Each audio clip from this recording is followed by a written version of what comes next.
Todos vocês já começam a perceber que algo está mudando no nosso contexto, né, no nosso cotidiano. Né? Você, por exemplo, vai a determinados locais e encontra um serviço, um atendimento diferenciado daquilo que você encontrava anteriormente. Né?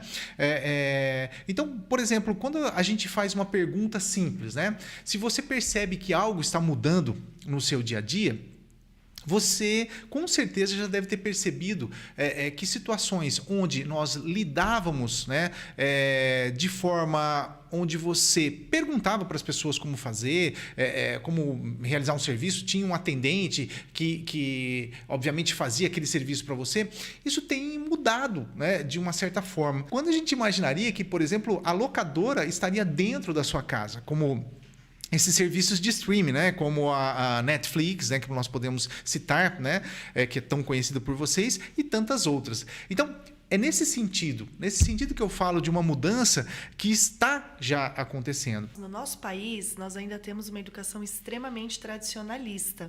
Então, é muito complicado quebrar paradigmas, quebrar conceitos, por exemplo, de sala de aula, e trazer à tona questões que muitas vezes questionam os próprios professores, né?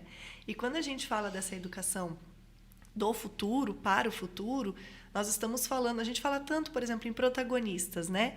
Mas a gente precisa olhar com mais atenção, assim, para que conceito é esse de protagonistas? Porque no papel, nos documentos, na própria legislação, isso é muito bonito.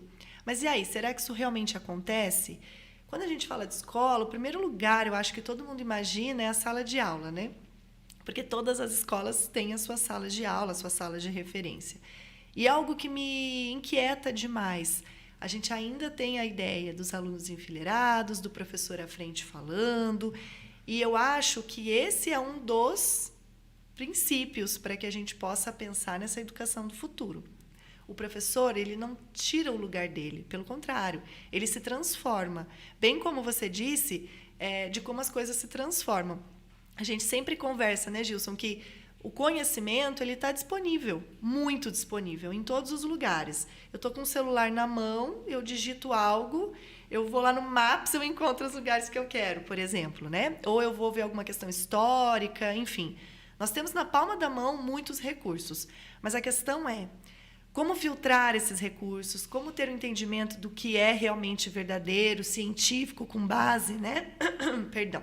E o que não é. Como que a gente pode pensar nessas possibilidades? Então, hoje eu vejo o professor, literalmente, como já traz Vygotsky para a gente, né? Mediador. Na verdade, existe uma tendência muito grande para que as pessoas, por exemplo, cada vez mais com ações empreendedoras, tenham os seus empreendimentos para fornecer a relação de trabalho entre as pessoas tem mudado. Né?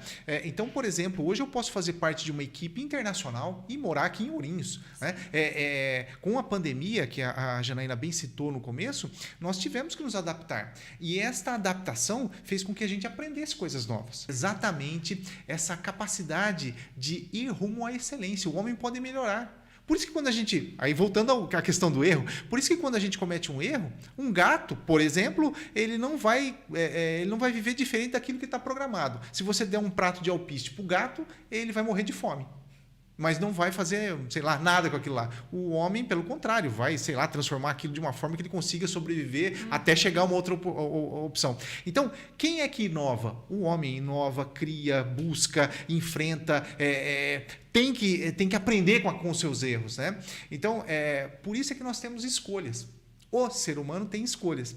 Essa questão dos dados é muito importante. Hoje em dia tudo é dado. Então, uma área mesmo que é da área da tecnologia, que está crescendo muito e que está surgindo muitas vagas, é a ciência de dados. Bem, análise de dados, engenharia de dados. Então, mas a gente tem que ficar preocupado com essa questão dos dados também, ainda mais na internet, questão de privacidade.